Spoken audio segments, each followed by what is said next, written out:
বলতে গেলে ট্রেডিং এবং জুয়া এক নয়।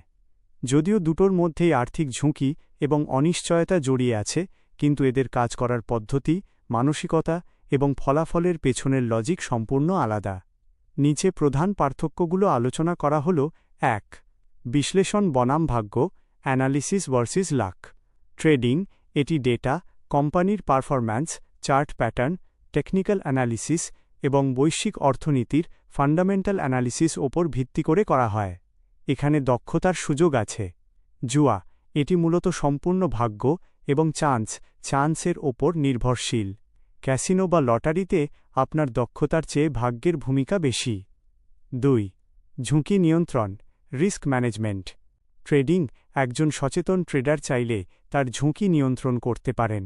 যেমন স্টপ লস ব্যবহার করে আগে থেকেই ঠিক করে রাখা যায় যে একটি ট্রেডে সর্বোচ্চ কত টাকা লস হতে পারে। জুয়াতে সাধারণত ঝুঁকি নিয়ন্ত্রণের সুযোগ থাকে না। আপনি যে টাকা বাজি ধরবেন, হারলে তার পুরোটা বা একটা বড় অংশ একবারে চলে যায়। ৩. দীর্ঘমেয়াদী ফলাফল, এক্সপেক্টেড ভ্যালু। ট্রেডিং, সঠিক স্ট্র্যাটেজি এবং নিয়ম মেনে চললে দীর্ঘমেয়াদে এটি থেকে লাভবান হওয়া সম্ভব, কারণ বাজার কোনো না কোনো ট্রেন্ড বা নিয়ম মেনে চলে। জুয়া, ক্যাসিনো বা জুয়ার গেমগুলো এমনভাবে ডিজাইন করা হয় যেন দীর্ঘমেয়াদে সবসময় হাউস বা ক্যাসিনো মালিকেরই লাভ হয়, হাউস এজ। অর্থাৎ আপনি যত বেশি খেলবেন, হারার সম্ভাবনা তত বাড়বে। ৪. সম্পদের মালিকানা, অ্যাসেট ওনারশিপ। ট্রেডিং, যখন আপনি শেয়ার বা কমোডিটি ট্রেড করেন, তখন আপনি মূলত একটি বাস্তব সম্পদের অংশ কিনছেন যার নিজস্ব অর্থনৈতিক মূল্য আছে।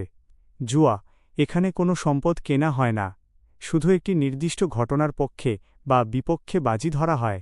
একটি গুরুত্বপূর্ণ সতর্কতা: কেউ যদি কোনো পড়াশোনা বা অ্যানালাইসিস ছাড়া শুধুমাত্র হুজুগে পড়ে বা রাতারাতি বড়লোক হওয়ার লোভে, যেমন অতিরিক্ত লিভারেজ নিয়ে বা না বুঝে অপশান ক্রিপ্টো ট্রেডিং করা, বাজারে টাকা খাটায়, তবে সেই ক্ষেত্রে ট্রেডিংও জুয়ার রূপ নিতে পারে। মূল কথা, ট্রেডিং হলো একটি ব্যবসা যা দক্ষতা এবং মেধার ওপর চলে, আর জুয়া হলো একটি খেলা যা মূলত ভাগ্যের ওপর নির্ভর করে।